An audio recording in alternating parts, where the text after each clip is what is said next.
that process works and how you get through to people to motivate them to make a change. So it's with my great pleasure that I want to bring up my friend Bob Quinn to talk about his current work and things that he's up to. Big hand for Bob.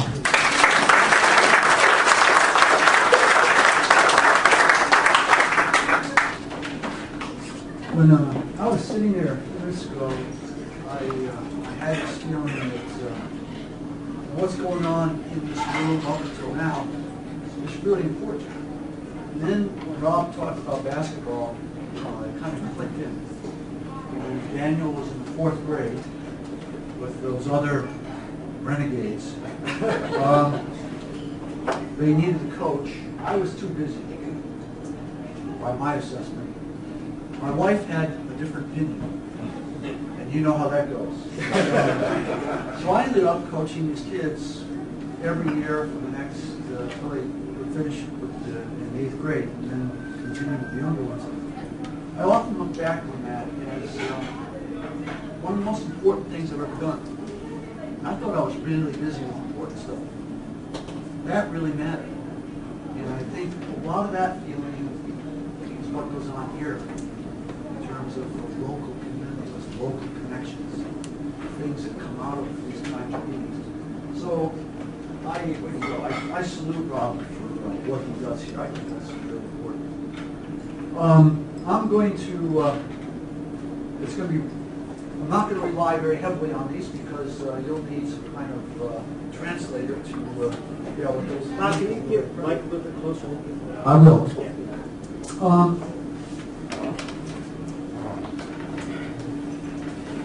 Let me give you some brief sketches verbally so we don't have to worry as much about some of those slides. A little closer, yeah. Okay. I'll keep reminding you. First of all, I want to talk from the perspective of positive organization scholarship, which is a subfield that was born 10 years ago at the University of Michigan and connects to another field called positive psychology, where we shifted the bias from looking at what's normal. Almost all social science is asking the question in any given study, what's normal? We take a random sample, we pull some conclusions out, we say this is what normally happens, and it becomes true. The bias in those two fields is in a different direction. It says what's excellent in any given situation. What's excellent in the situation? So you may have a company that's falling apart, and in that falling apart, what's excellent? Well, it turns out that by asking that question, we make some very interesting discoveries about things going on in organizations. And it leads to a very different kind of information. Let me give you an image before I take that a step further. On that third slide down, which if you have tremendous eyes you may be able to read, I put in 2 quotes. The first one comes from Bucky Support.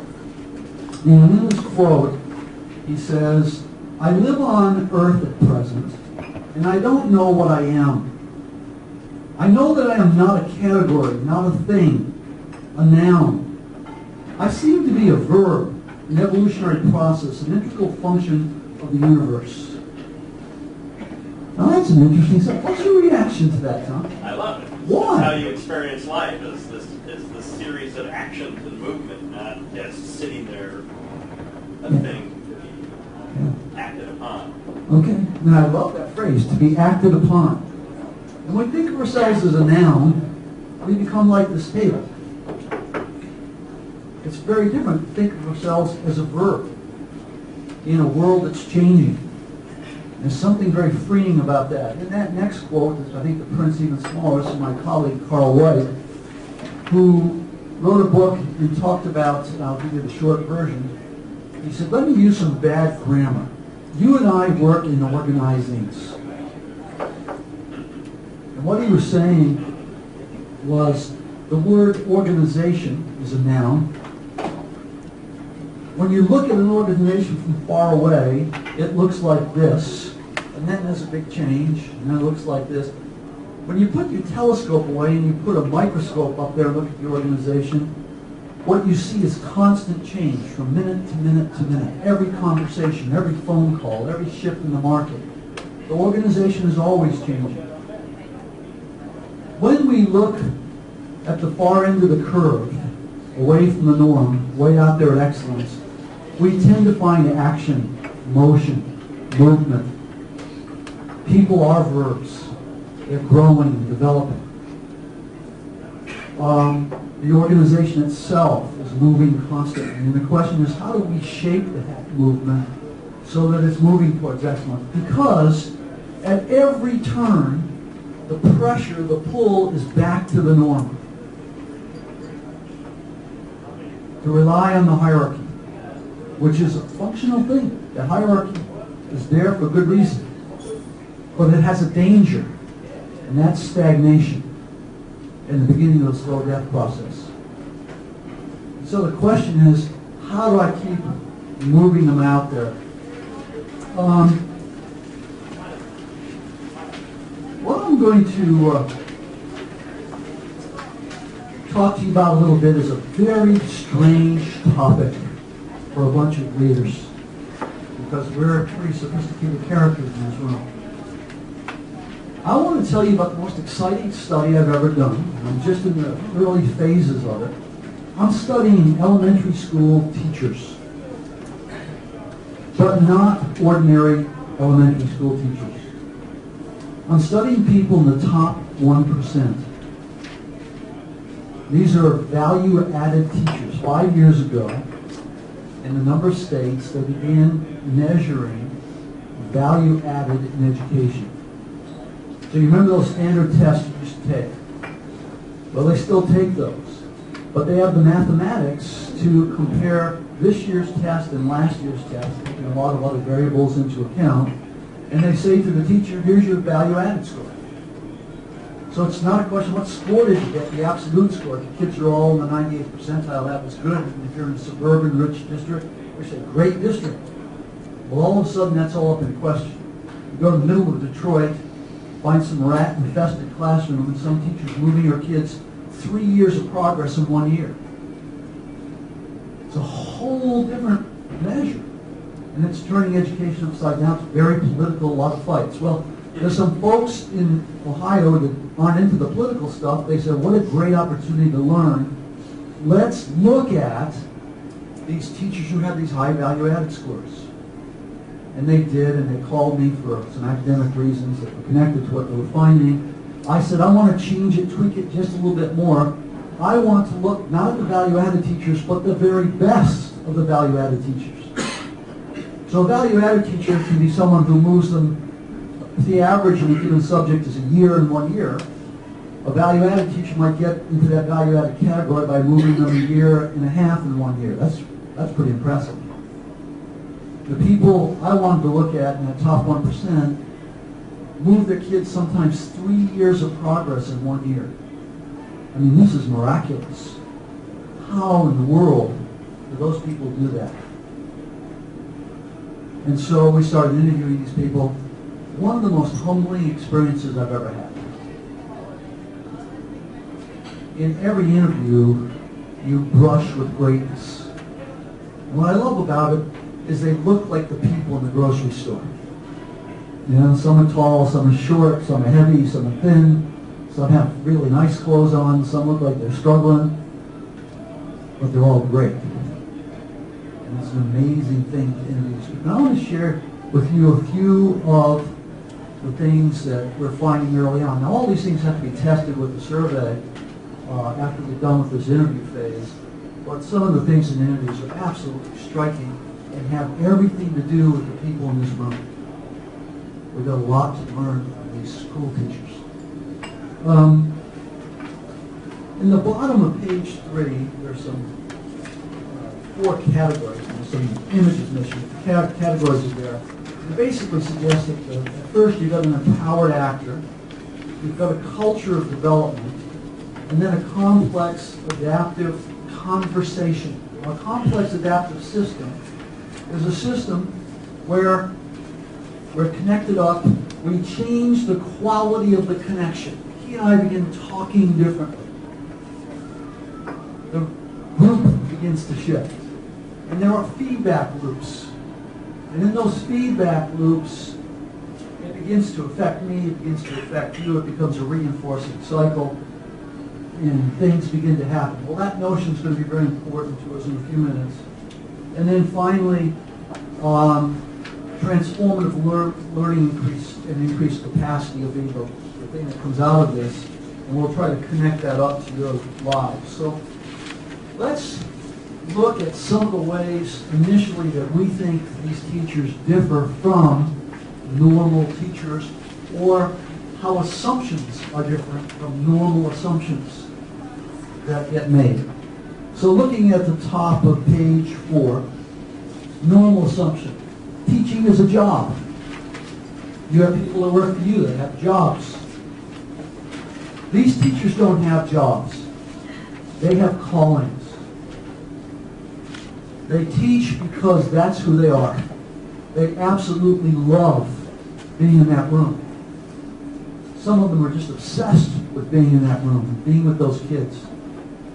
And they say, this is who I am. This is why I'm on the planet, to do this. We assume that a teacher's job is to instill knowledge in people. Take the textbook, drill a hole in his head, pour it in. Teacher's job. They don't see that as their objective at all. Their job is to transform the child, to convert the child. They say things like, the kids that come into my room are from a very rough neighborhood. They don't believe that they can learn. In fact, everything they've ever been taught, socialized to believe, is that they can't learn. Not only that school is a sham. And that they're going to be dead by the time they're 26 anyway. Why would they be interested in learning? They say, my job is not to put math in her head. My job is to get her to believe that she's of value. My job is to change her identity. I want to change her into a lifelong learner. If I succeed in that, her life will be different the rest of her life. And I had one teacher say in the interviews, I asked the principal for all the worst students. I said, what? She said, I asked for all the worst students. I said, why do you do that? She said, well, I know if they don't get me, they don't have a chance. But if they get me, their life will change forever. And so I asked for the worst students. Whoa. What a stunning thing. Power flows from the role. I'm the director of such and such. You should do what I say. Pretty common assumption. They believe that power comes from character strength. It is unbelievable to listen to these folks talk about authenticity, honesty, perseverance. And they go through this long list that they're fanatic about. I tell the kids the absolute truth about everything. Parents don't do that. I had two parents come in, one parent come in last week. She said, well, he doesn't know it, but we're getting a divorce, so be sure not to tell him. To which she says, yeah, I know you're getting divorced. And the woman says, how do you know? He said, well, the kid wrote about it a month ago. And they talk about, with enormous respect, these third graders and fourth graders, and what they know, and what they can sense. And they talk about these character strengths and how they monitor themselves constantly for that character strength. Because they understand something that, again, violates our assumptions. We assume that building an organization exists up here. Now you get the paper out, you draw that organization chart, and then you get the finances in there, and then you do all this work. And they believe that the organization they're building every September, they're entrepreneurs, every September, new organization, new people. And they've got to build an organization that's going to have output 9 months later with a kid who's moved 3 years. A kid that's not got much to start with, evidently, apparently. And they say it's all about my relationship. This kid has to have total trust in me, complete trust, because I'm going to ask him to do things he's never dared to do in his life. These people are incredibly demanding on these kids. Enormously demanding. Constant challenges on these kids, which they would never take in any other environment. But they take them from these people, and these people say things like, they adore me. My students adore me, comma, they'll do anything I ask. And it's not about some hubris on being adored. It's about a relationship of development.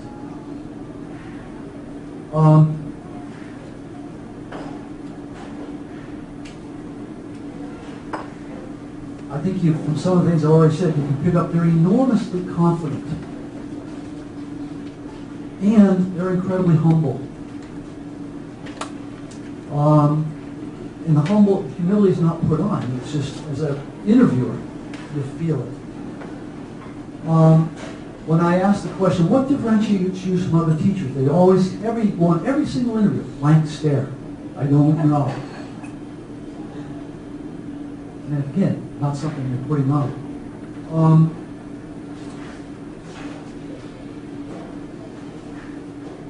The impact and the success, that feedback loop is enormously important to them. They talk endlessly about kids they've reached and lives that have changed, and that means everything to them. Let me go down to the culture.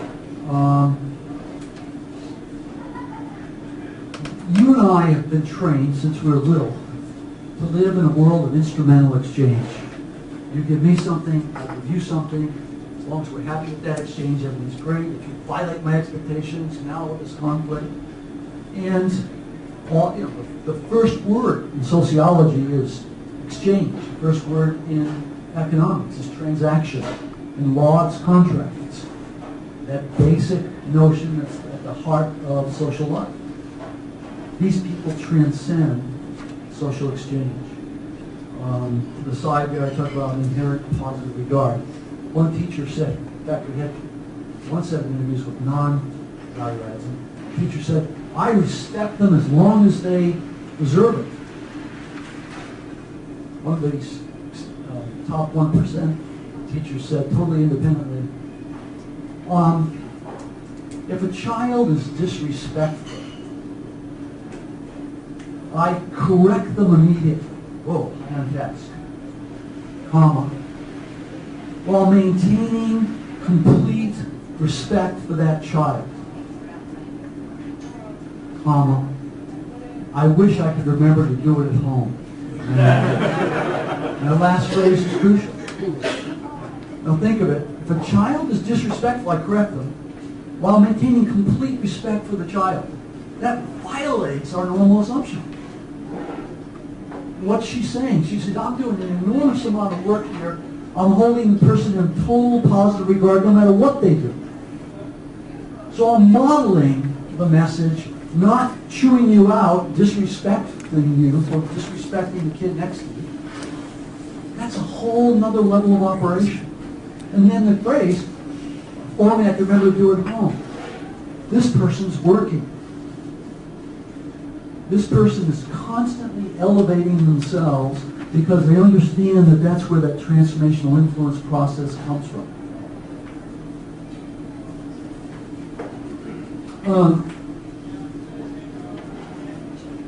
Constantly adapting in real time, relevance, they kill themselves to make stuff relevant. They say the district requires us to teach this, I refuse to do it. If it's not the best interest of the kids, if it's not going to work for the kids, I either change it or I throw it out. It's got to be relevant. Every minute. They think that one moment of boredom is the worst sin in life. They'd rather die than be born. They want total engagement all the time. Think about some of the meetings you and I go to today. Have you been to this meeting? Or sat in on that one? Interesting to think about. They transform peer pressure. very conscious of this. They have mechanisms, they make sure that the informal system is totally aligned with the collective purpose. They say, if one of my kids acted out, the other kids would be shocked. No one would dare act out in my class. Not because I police them, because the other kids police them. If someone's not talking loud enough, one of my kids says, you have to talk louder. I empower them to run the class.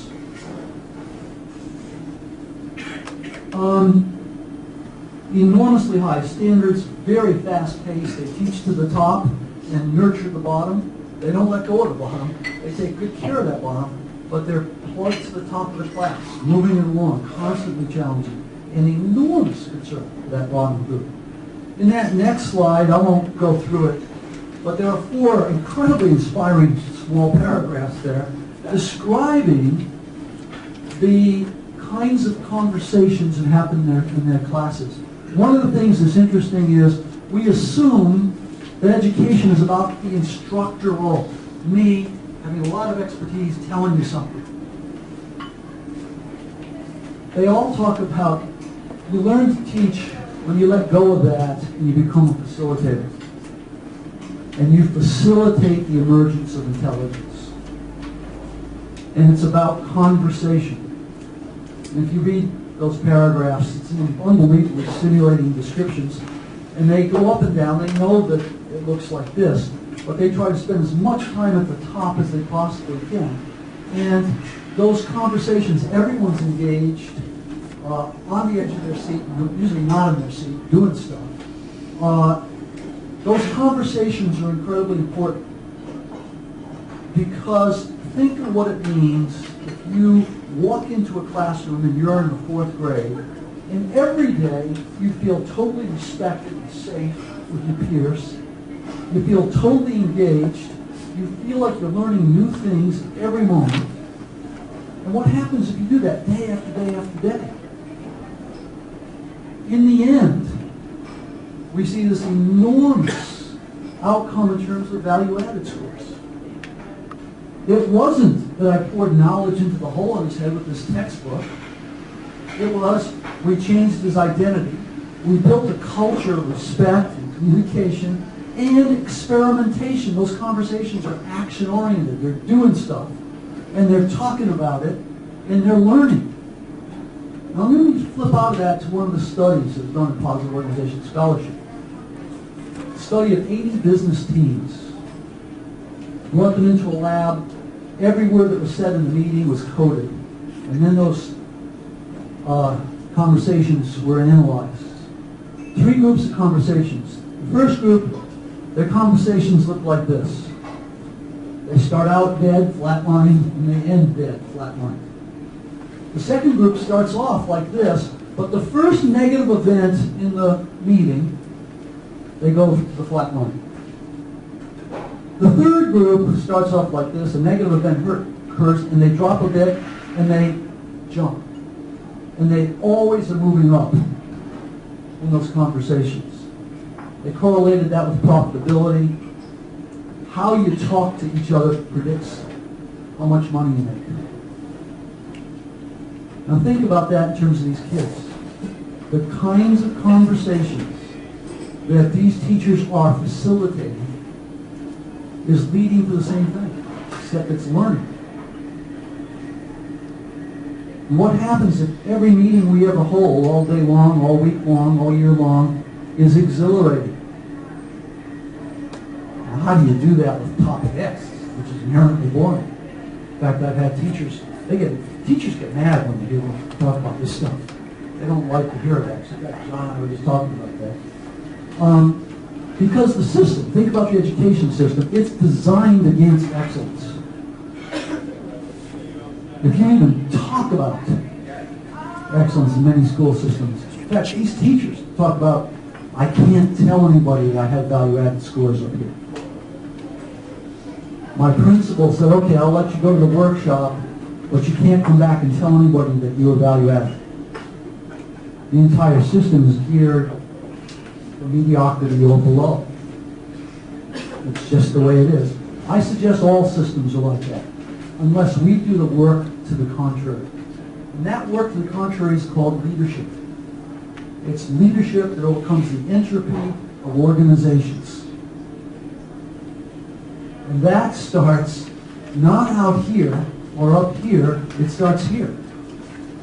Because we knew this a long time ago. Transformational leaders elevate people beyond the norms through moral power, not political power.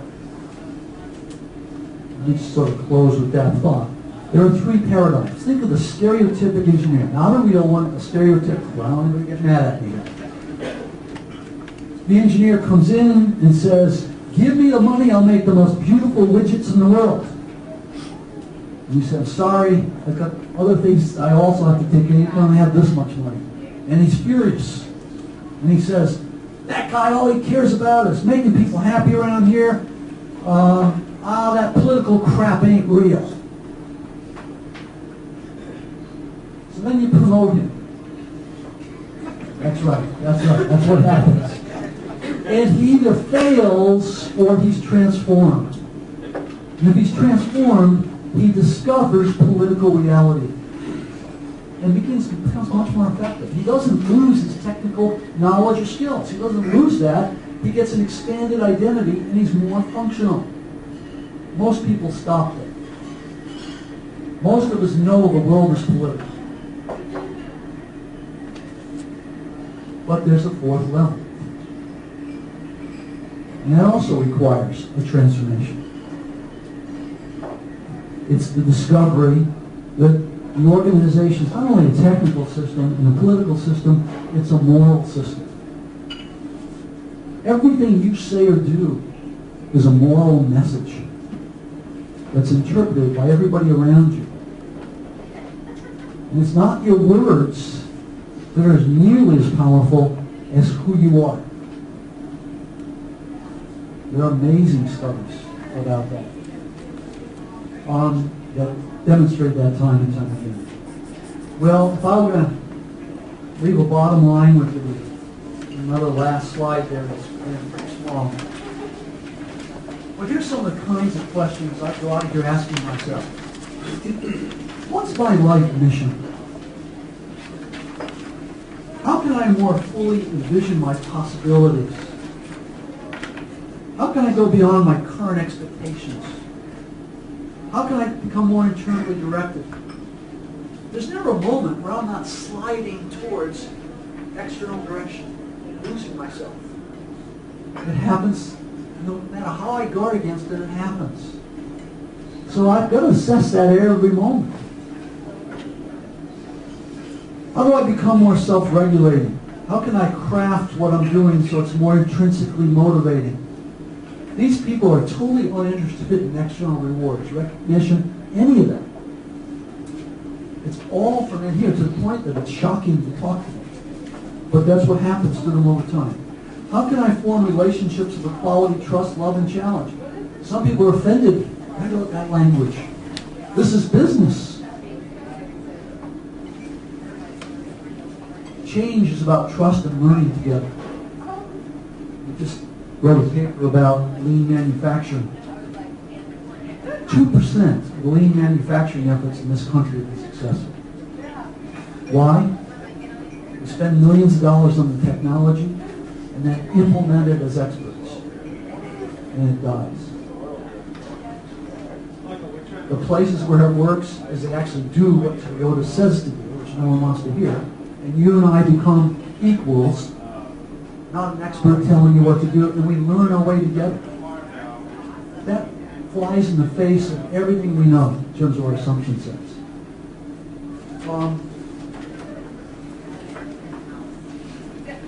How can I more fully sacrifice for the common good?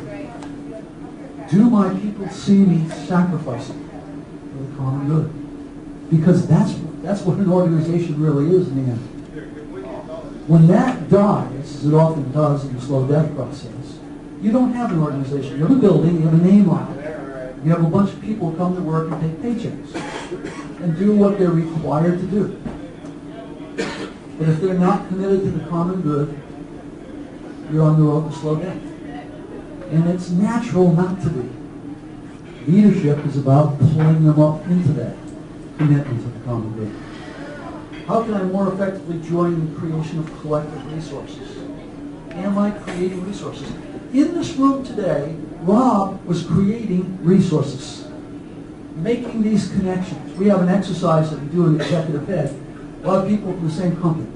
We hand out cards. We say, okay, stand up, tell us what you want. They always have a hard time telling us what they want. Well, the boss says I have to do this $5 million project, but they've taken all my resources. I don't have any space. I only have half the people. All right, sit down. And everybody writes something on the card that will help him. 29 other people in the room. Someone writes, well, we just closed down our X project. That space is available for 6 months. You can have that for free. Someone else says, I need 2 tickets to Oprah for my anniversary. And I can't get them. Someone writes, well, my cousin's the assistant producer at Oprah. Got them for you. Just give me a call. Now, when we finish that exercise, people are stunned and shocked. Sometimes we'll say $10, $20 million measurable. And the question is, how did that magic happen? This room is full of resources you and I can't see. And it's in that interaction pattern, and in that collective sharing, it's called collective, generalized reciprocity. We move from exchange here to the investment in the group. So I give something to him, trusting he's going to give something to him. And all those networks that we can't see are suddenly coming alive in that room, creating collective resources. Leadership is about doing that. How can I better join with others in collective learning? Now, what's that staff meeting this afternoon going to look like? I won't even talk. How can I facilitate more positive, energized conversations? I have become fixed on the notion of conversation lately because most change happens in the medium of conversation. And when we increase the quality of those conversations, the change process increases in quality. And that starts with me changing me. So those are some interesting lessons coming out of a very strange place. What I hope is that they stimulate a few thoughts that will make a difference when you go to work this morning. Thank you.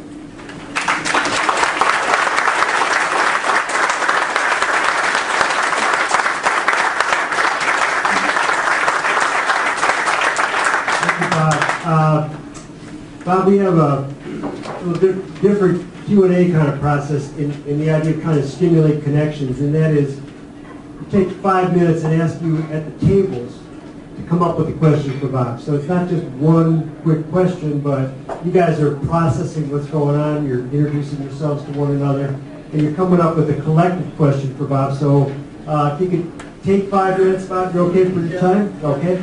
And at 8:30, we'll ask each table for a comment or a question. Okay? Fire away.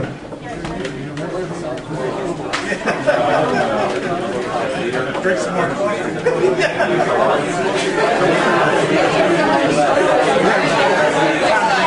don't know how they measure the top teacher.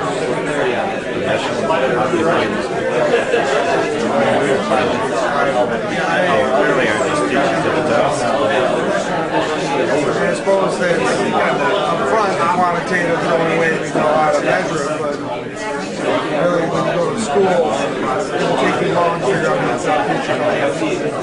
How we soldier, they stand out and ask around, watch how they teach, working out, risk it. It's a good analogy between business and teaching. That is business. What a CEO does. If they have to do that every year, you have to start over again.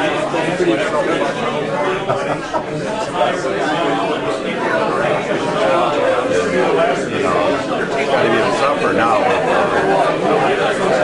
You're not quite a top teacher. You're not sure you're going to have a job. Or whether even the school district's going to be there.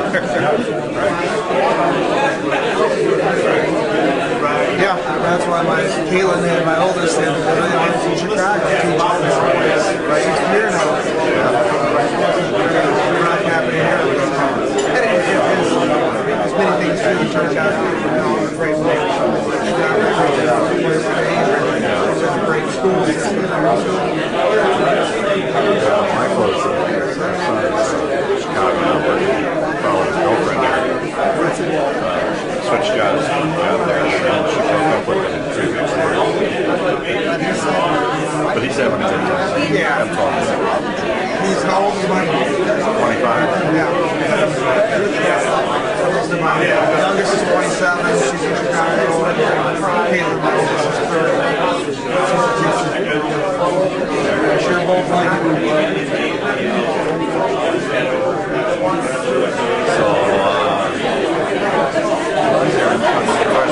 How do you leverage this to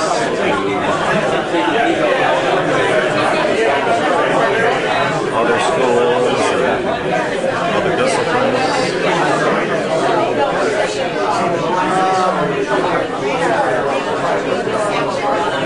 Well, I think we would say is a good analogy. The parallel is interstate school system is such a great people bring more esteem on each other and value each other. To a company that's going perhaps the negative, period.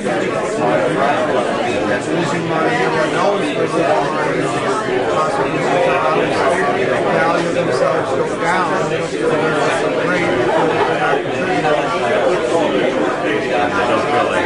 how do you as a leader get to that? All right, couple more minutes. Get your question ready.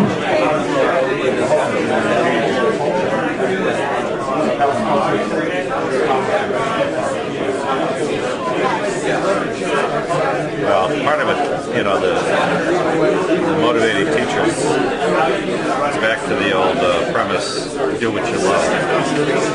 Yeah. People do love what they do. Teachers are kind of...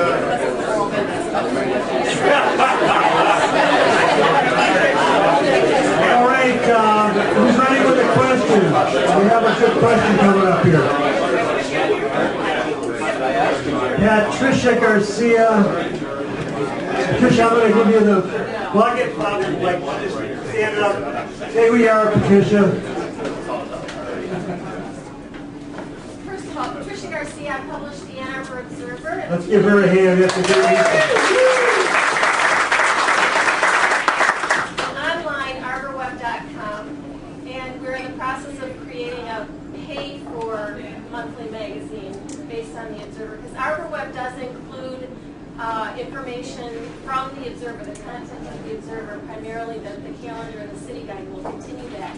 But the other content, the stories, the features, are placed on the website throughout the month. On a day-to-day basis, you'll find a new content. But what we're doing right now is creating a pay-for publication where you can get that information, all of the information online right away at the beginning of the month. Anyway, I wanted to share that with you. Wonderful presentation, thank you. Obviously, our educational system needs this kind of thought process in a transformational change to help our students learn and grow and develop into productive, happy human beings. But the question that we have is, how is this research, this work that you're doing, going to be used in going forward? We don't want it to be lost. And what's the next step in the process? Once you see all these changes and can communicate that effectively to other educators, how can it begin to be used so that more and more teachers can benefit from this and include it in their teaching process? Thank you. First, we're in the very early stages. We still have a lot of work to do in terms of because of some survey work and so forth. The publication process follows that. That's kind of long and drawn out. But in the meantime, I'm working with this group called the Tell for Kids, who are centered in the middle of this whole movement. And one of the questions that relates to yours that always comes up is, well, what about the other teachers? my belief is those other teachers are as reachable as the kids that come in the room. And they're reachable if we use these same methods, not the methods we normally use. And so one of the things I'm working on with folks in Ohio is to try to change that mindset in the development of the teachers. And that's just beginning as well, but I think it'll be an interesting journey. Next. David? Sure. So, good morning. I'm David Landau. I run two companies in the city. One is Elysium. It's a visionary company working to do home improvement in a new way. And Trivio Studio for Artistic Success. We're a creative career coaching company. At our table, we were talking about transformational leadership related to level 5 leaders from good to great. And it sounds like some of the work you're doing, Bob, is looking at how people not just become level 5 leaders and transformational leaders, but also elevate other people to that state through dissolving of ego, through discovery and destruction of ego. And thinking of the teachers in the classroom who brought the other students in the classroom up to a higher level, where they were mindful and aware of the other students. So do you think some of this newer research is a link for how to become a level 5 leader and also get others to that level? A couple comments very quickly. One is, one of the things I love about his work is that he asked a POS question, Positive Organization Scholarship, was not knowing he was doing it. He knew he was asking, but he didn't know. Because when he looked at the top 11 companies of all time in terms of profit, he was going to the end of the curve. And then he comes back with these strange observations. CEOs there were humble. And that was contrary to everything we have ever learned. Well, why did he find that? Because he went to a different place. He didn't look at the norm. And then in terms of the becoming, I've written a lot about something called the fundamental state of leadership, which is basically based on 4 questions for getting into it. What result do I want to create? What is my real purpose every moment? 2, am I internally directed? And then 3, and this is where it leads into your question, am I other focused? I can be results oriented, I can be very internally directed. Am I other focused? Do I know her needs and interests? And hers and his and the groups? And do I love them while we're being very tough? And then finally, am I externally open? Can I learn in real time? And those last 2 are about that ego. And it really is about transcending the ego. And I'll go back to Buckminster Fuller, I am a verb. When that ego takes over, I become a noun. I think that's true. You see the heads nodding, those are my coaching clients. Answering those questions. Oh, that's where Rob got that stuff. Anybody else in the room? The other tables. Way in the back there, you guys just talking about the Tigers or Ari? Bob, that was great, and I really appreciate it. It's very in sync with what we are doing, so it's interesting to... Oh, it's good to be confirmed. Well, it is, absolutely, and in a completely different venue, which is fantastic. I'm kind of curious just how the POS stuff, I mean, we deal with you a lot, and it's so different, I think, than the way the rest of the person is run. What kind of reception do you guys get in the rest of the university community? That's a really interesting question because on the one hand, we get a lot of resistance, tremendous resistance. In fact, there are articles written about, here's what's wrong with that. It's not realistic, so on and so forth. That would be the point of the work. Yeah, that's on the other hand, it's been 10 years now, and we went from 6 people to now where there's a network of scholars all over the world, probably, I'm guessing 500 serious scholars. Last year, the Center was given an award in the Academy of Management for changing the field of organization theory. Kim Cameron just published a new handbook with 80 chapters from scholars around the world. It has taken root, and it's very humbling to see it happen. It's exciting. It's Great. Congrats. John and Frank over here. Frank? Frank Gaglione, I'm also from the University of Michigan. Our group was... Well, Frank, I'll be humble here. What? What do you do at the university? Many things. I know what you're leading to. I'm dean of the College of Pharmacy. There we go. We actually were struck, Bob, by the statement you were talking about, authenticity and reality. And I think some of the people here noted that there are environments they work where authenticity is just encouraged or not encouraged. And so we were kind of curious, based on your observation, on what conditions can create. If you're going to have to create that, how do you create that type of dialogue? Thank you. That is absolutely accurate, what you said. It's enormously feared. In my classes, I have the students work on this all the time because they know they can't do it. And we do a number of experiments. It's amazing what happens.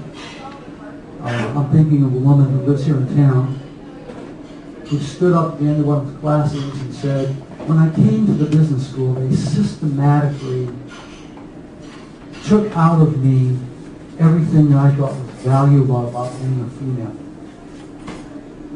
She said, what's happened in this class is I realized everything about me that was female was incredibly valuable.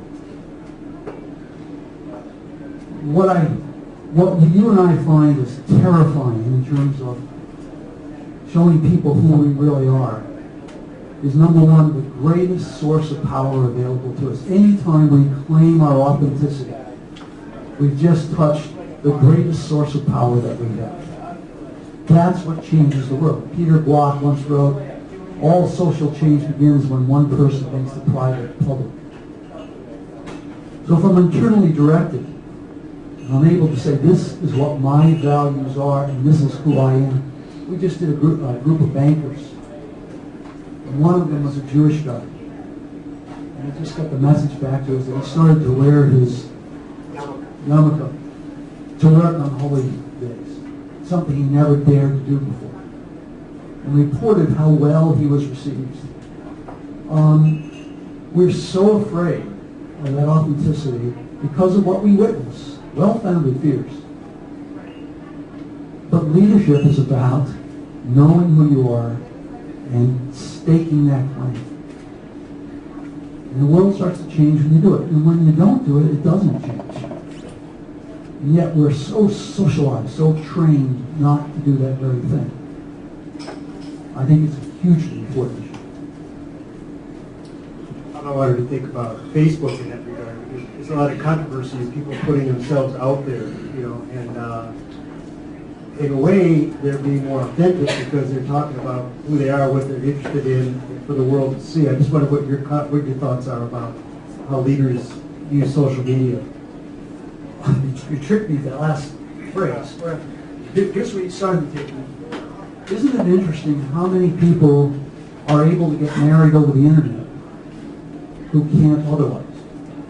For better or for worse, but they're able to exercise more courage behind the computer to be authentic and establish these initial relationships than they are in person. I have a blog, it's called the Lift blog. I do it with a couple of my sons and another woman.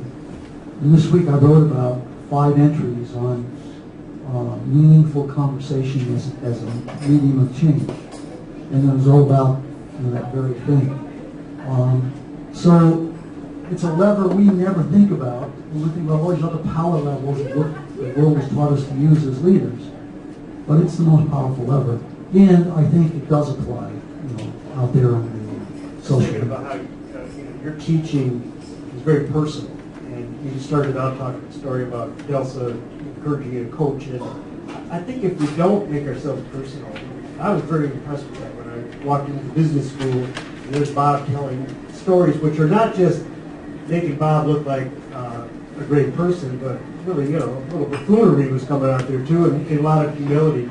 So I think it really that to me is a change agency kind of thing, saying I could be out there with what a jerk I am, and it's going to help you relate to me better than if I'm the guru teacher. So comments about how you do that and why?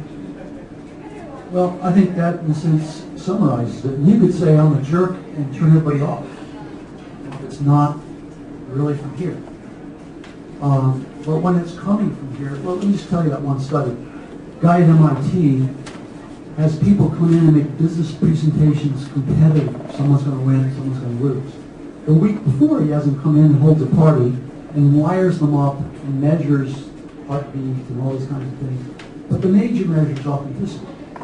He predicts with 87% accuracy who's going to win the business competition a week before it's held. And he doesn't know anything about the content of the presentation. All he knows is the authenticity level of the person. They did a study where they measured college professors. They showed the first 45 seconds of their first minutes in class the first day, had people fill out the evaluation, then filled it out again at the end of the semester. The correlation was 0.9. In 45 seconds, we knew. In hiring people, they'd ask recruiters, how long does it take you to know if you're going to hire them? 45 minutes. And then they installed bells under the desk, and they said, when you know, press the button. 45 seconds. So that gets back to the blink book, right? And how fast we process information about each other. And what are we looking for? I want to know, can I trust him? That's what I want to know. And if we can trust each other, we just went up here in terms of our coordination abilities and our creative abilities together. We connect two brains, and now we're a lot smarter than we were before. If we can't trust each other, my brain stays here and his brain stays there. And so, why would we do the kind of work that Rob's suggesting to become more authentic? We have to have a purpose in life. What result do I want to create? Second, what are my values? Am I other focused? Am I willing to be open? Am I willing to learn in real time? Put myself down at per level and interact in a way that we learn. It's a state of being. And that's what these teachers, I think, are telling us. Any other questions? Yes, Dina. We were noticing that... He's humble. Zina's the foremost expert on mediation in the world. Go ahead. Thank you. We were noticing that you had said that this one teacher went to the conference, was allowed to go to the conference, as long as she didn't talk about it. And we were wondering about what kind of support organizationally is necessary for even these people who are doing the brilliant things in the corner. And is it required to have some organizational support to do that? Or could a department thrive even in the midst of a company where there was no support? Number one, there are a handful of them that say, I'm in a great school and the principal supports their success. The vast majority are absolutely lonely. And they're doing this on their own. Now, most of the people in this room understand that because you've been there. Not school, but that's what you've done. When Harry asked that question, when we launched POS, we took a lot of heat. It was very scary. When you do something that matters, you know, if you're Martin Luther King, if you're someone that's going to change the world, you're not popular up front. And so the whole notion of empowering ourselves is about going in here and making those hard decisions and moving forward because we believe in that future we want to create. And I think, I was saying to Rob, just look around this room, you feel the positivity level in this room because of the quality of people that are here. And that's because almost all of you have already experienced what we're talking about.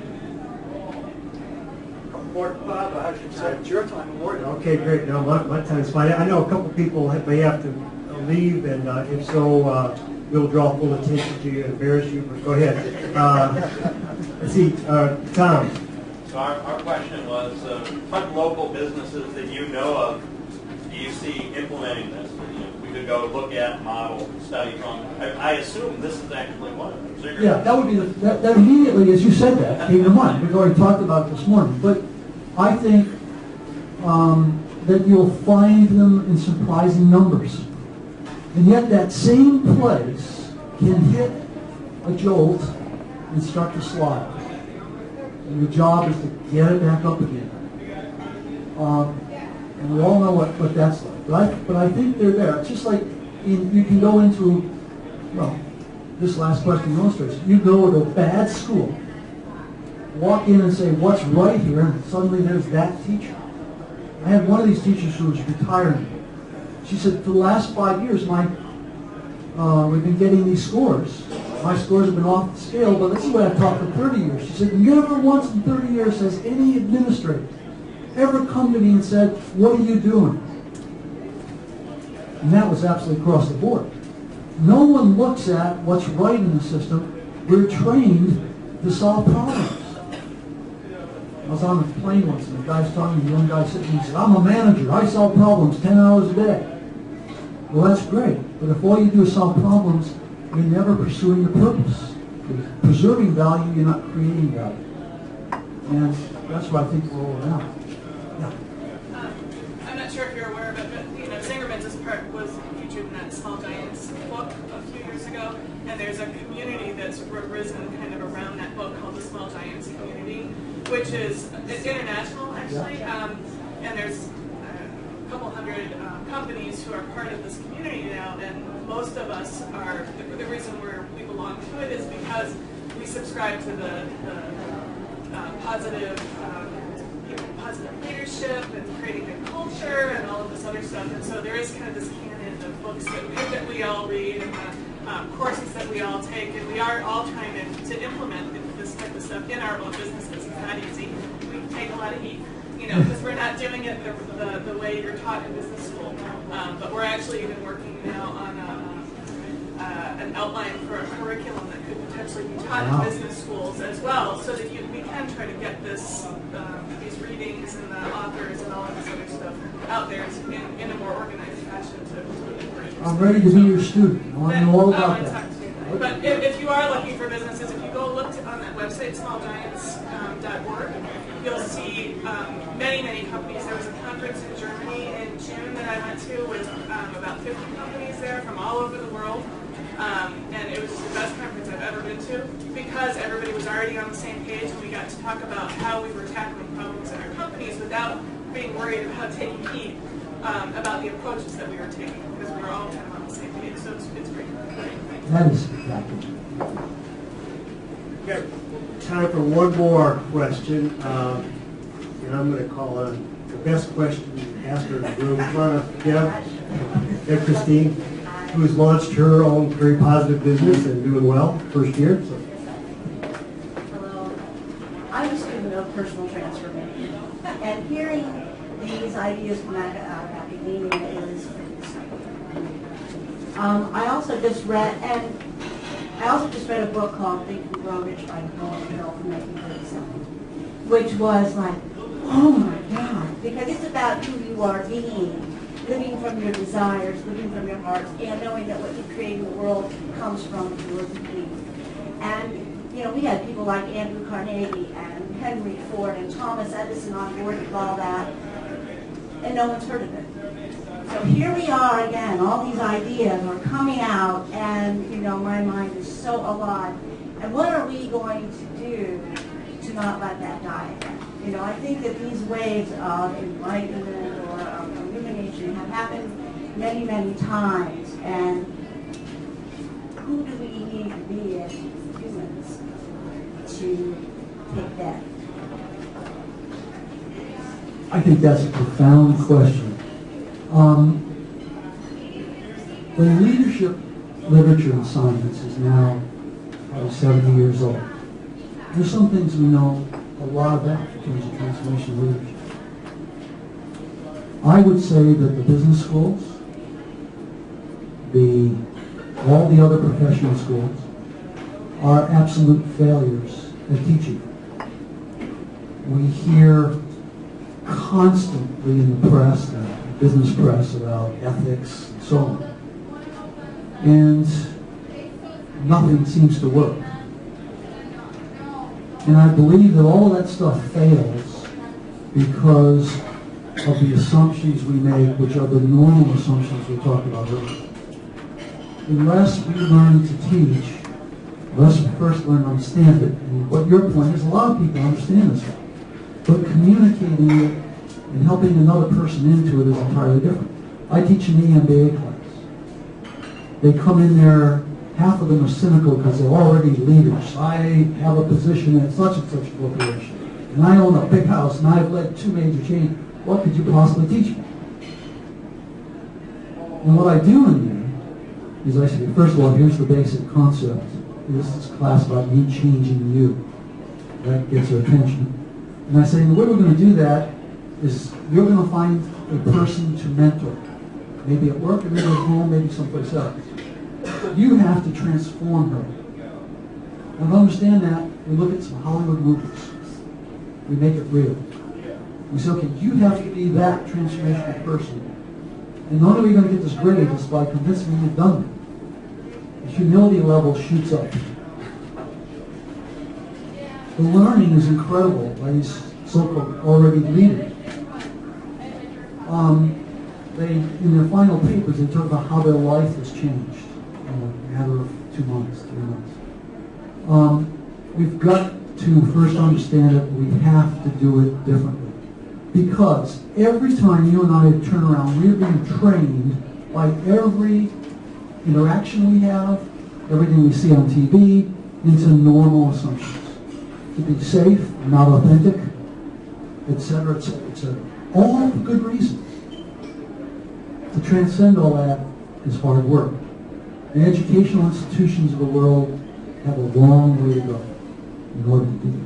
Because,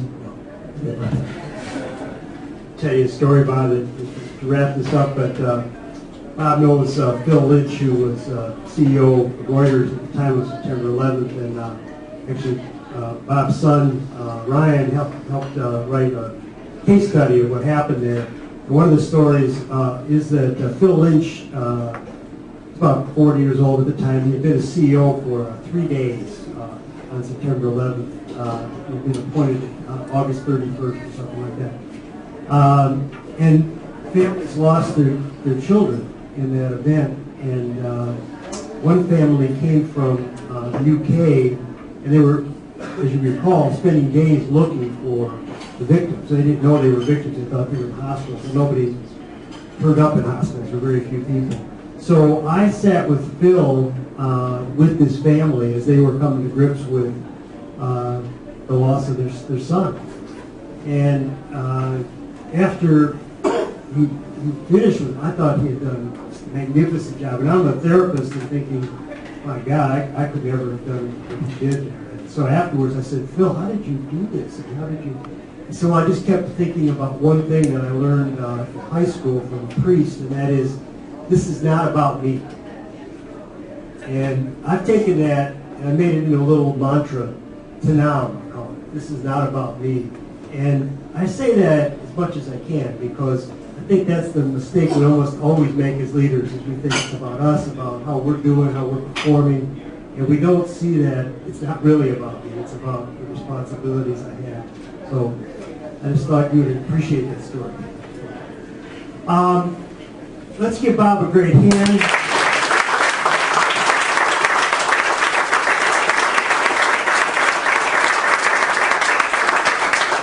He is a profound teacher, a great friend, a great father, and a great member of our community.